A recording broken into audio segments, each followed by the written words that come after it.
Hello friends, welcome to R K classes. आज हम आपके साथ चैप्टर 10 सर्कल डिस्कस करने लगे हैं, क्लास 10 की मैथ का।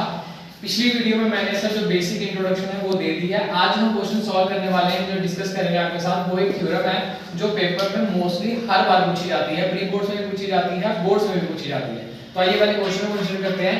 लिखा है tangents drawn from the external point are equal. इसको अपने माइंड में रखने के लिए लास्ट के 4 वर्ड्स याद रखने हैं। External point are equal means जो टेंजेंट है वो बाहर के किसी पॉइंट से है और इक्वल है। तो इसकी फिगर कैसे फ्रेम करेंगे? सर्कल ड्रॉ किया जाएगा, एक्सटर्नल पॉइंट हम यहां कंसीडर करेंगे तो एक टेंजेंट यहां से आएगा और एक टेंजेंट यहां से आएगा। अंदर रेडियस रहना ही रहना है और प्लस डॉटेड लाइन में इसको आपने ऐड कर देना है। इसको लेंगे ए बी सी ओ, यहां पे ले लेते हैं, एंगल्स ड्रॉ करते हैं। अब हमें इसको पूरे क्वेश्चन को हम आपके साथ सॉल्व करेंगे स्टेप बाय स्टेप। देखिए कैसे करेंगे। सबसे पहले हमें लिखना होता है गिवन। गिवन है हमारे पास A circle with center O. फिर बारी आती है टू प्रूफ की। टू प्रूफ में उसके क्वेश्चन में हमें बोला हुआ है tangents drawn from the external point are equal. इस क्वेश्चन में हमारे जो टेंजेंट्स हैं वो ये हैं, एक ये और एक ये। तो इनको इक्वल प्रूफ करना तो हम कैसे लिख सकते हैं? AB = AC। अब बारी आती है प्रूफ। प्रूफ सबसे पहले जो लाइन मैंने आपसे डिस्कस की थी पहले भी, वैसे ही चलेंगे। OP इज द रेडियस, पहले रेडियस का नाम लिखना है।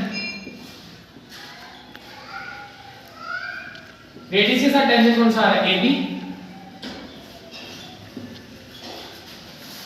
AB is the tangent at किस पॉइंट पे जुड़ रहे हैं दोनों? B पे। तो देयरफॉर जो रेडियस है और परपेंडिकुलर का साइन है वो आ जाएगा टेंजेंट के साथ। अगर याद ना रहे, पहले रेडियस लिखा है तो रेडियस लिखेंगे, फिर उसके बाद टेंजेंट का नाम लिखेंगे और परपेंडिकुलर का साइन देंगे। जब ये परपेंडिकुलर हो जाएगा तो इस हिसाब से एंगल भी हमारे पास कितना हो जाएगा? 90 डिग्री। फिर सिमिलरली जो ऊपर की तरफ किया वही चीज नीचे वाली साइड भी करेंगे। Same OC is the radius. इसके साथ बच्चों जो टेंजेंट जुड़ रहा है वो जुड़ रहा है AC। AC is the tangent. और जहां पे ये दोनों ज्वाइन कर रहे हैं, ये यहां से आए, यहां से आएंगे, ज्वाइनिंग पॉइंट C है एट C। तो देयरफॉर जो रेडियस है वो आएगा, परपेंडिकुलर का साइन और जो टेंजेंट है वो आएगा। तो इस हिसाब से एंगल C कितना हो गया? 90 डिग्री। जब ये दो चीजें हमारे पास प्रूव हो गई, हम आगे कंसीडर किसको चलेंगे? अब आगे फिगर को भी कंसीडर करेंगे। अब फिगर में डॉटेड लाइन के बाद दो ट्रायंगल्स फ्रेम हो रहे हैं, एक ऊपर ट्रायंगल एक नीचे ट्रायंगल। दोनों को लेंगे in triangle AOB and triangle AOC। दोनों ट्रायंगल में कुछ कंडीशंस होंगी जो इक्वल होंगी, जैसे OB = OC। OB किसके बराबर है? OC के। Reason is radius. Angle B = angle C each 90 degree. ये हम ऑलरेडी प्रूव करके आ चुके हैं। फिर उसके बाद ये जो OA और OA दोनों में कॉमन है, तो इसको लिख सकते हैं AO = AO कॉमन। हमने प्रीवियस क्लासेस में भी पढ़ा है, जिसे नहीं पढ़ा तो कोई इशू नहीं। जब भी किसी ट्रायंगल में कोई तीन कंडीशंस बराबर हो जाती है, इक्वल हो जाती है, वो ट्रायंगल कॉन्ग्रुएंट हो जाता है। तो उसको हम लिखेंगे therefore triangle AOB is congruent to triangle AOC by side angle side congruent condition. और जब भी दो ट्रायंगल कॉन्ग्रुएंट हो जाए, फिर उसके बाद जो हमारे पास एडिशनल इंफॉर्मेशन है या एडिशनल डाटा है, एडिशनल साइड्स हैं, वो हम बाय CPCT से इक्वल प्रूव कर सकते हैं। अब इसी ट्रायंगल कौन सी साइड बची है? एक बची है AB और एक बची है AC। तो इस हिसाब से AB = AC। Reason corresponding part of a congruent triangle, जिसे हम शॉर्ट फॉर्म में लिखते हैं CPCT। तो यही हमें क्वेश्चन में उसने आस्क किया था कि प्रूव करो कि tangents drawn from the external point are equal हैं, और मैं यहां पे प्रूव कर चुके हैं।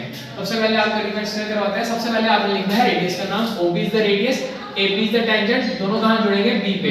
तो इस हिसाब से OB is perpendicular AB, angle B कितना हो गया? 90। यही चीज जो आपने ऊपर वाली साइड रख के की है, वही चीज नीचे वाली साइड रख के रिपीट करनी है। OC is the radius, AC is the tangent, joining point है हमारे पास C। तो therefore OC is perpendicular to AC, तो एंगल CV कितना हो गया? 90। इतना करने के बाद आपको दो ट्रायंगल जो फ्रेम हुए दोनों को लेना है, दोनों ट्रायंगल कंडीशंस के साथ कॉन्ग्रुएंट प्रूव करना है, और उसके बाद जो साइड बच रही है आउटसाइड AB और AC, ये दोनों इक्वल हो जाएंगी, corresponding part of A congruent triangle, hence proved. जैसा कि अब हमने फर्स्ट क्वेश्चन डिस्कस कर लिया, अब आपके साथ हम सेकंड क्वेश्चन लेके आए हैं। इसमें लिखा है prove that the tangents drawn at the end of the diameter of a circle are parallel. हमें सर्कल चैप्टर में सबसे पहले क्वेश्चन को रीड करना आना चाहिए। क्वेश्चन रीड करके डायग्राम जब बन जाएगी तो उसको सॉल्व करना इजी हो जाता है। जैसे कह रहा है prove that the tangents drawn at the end of the diameter of a circle are parallel. Means एक सर्कल है तो फिगर कैसे आएगी, ये एक सर्कल है, ये इसका डायमीटर है और इसके एंड्स पे टेंजेंट लगे हुए हैं। एंड्स के मतलब यहां पे होगा और यहां पे होगा।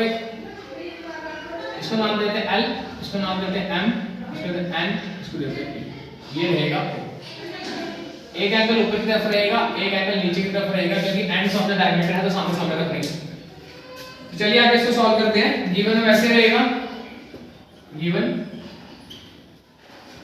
Circle with centre O to prove.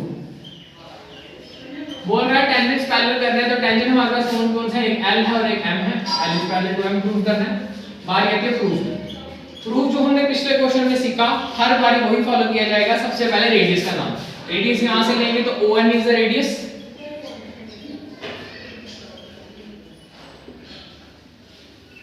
उसके बाद आएगा LN इज द टेंजेंट,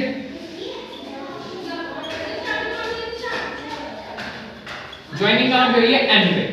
तो इस हिसाब से ON is perpendicular to LN, therefore मैंने एंगल 1 रखा है तो वो हो जाएगा 90 degree. Similarly OP is the radius, दूसरी तरफ जाए हैं,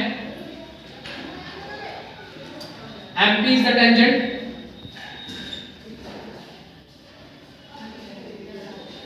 और दोनों की ज्वाइनिंग कहां पे हो रही है, यहां से जा रही है, यहां से आ रहा है, दोनों की ज्वाइनिंग हो रही है P पे, at P। Therefore OP is perpendicular to MP, therefore angle 2B कितना आ गया यहाँ पे 90 डिग्री। बट जब हम फिगर को कंसीडर कर रहे हैं, फिगर कह रही है कि एंगल 1 ऊपर की तरफ है और एंगल 2 नीचे की तरफ है, तो हम लिख सकते हैं but these are alternate angles, therefore L is parallel to M2। जब भी हमारे दो ऑल्टरनेट एंगल्स इक्वल हो जाए, जैसे ये भी ऑल्टरनेट एंगल है, ये भी ऑल्टरनेट एंगल है, और हमने थ्योरम के बेसिस पे इन दोनों को इक्वल कर लिया 90-90। जब भी दो इंटीरियर एंगल्स या ऑल्टरनेट एंगल्स इक्वल हो जाते हैं तो उनकी जो साइड्स हैं, जो लाइंस उनके साथ चल रही हैं, वो ऑलरेडी पैरेलल कंसीडर की जाती है। तो इस हिसाब से L is parallel to M proved, जो उसने हमें करने को कहा था कि tangents drawn at the end of the diameter of a circle are parallel. Hopefully इन क्वेश्चंस में आपको कोई डाउट ना हो, आप इन वीडियोस को बार-बार देखिए और ज्यादा से ज्यादा 5-6 बार एक क्वेश्चन की प्रैक्टिस कीजिए, फिर ये माइंड में सेट हो जाएगा और दोबारा देखने की जरूरत नहीं पड़ेगी। Thank you for watching. आप सबसे एक ही रिक्वेस्ट है, चैनल को शेयर कीजिए और सब्सक्राइब कीजिए।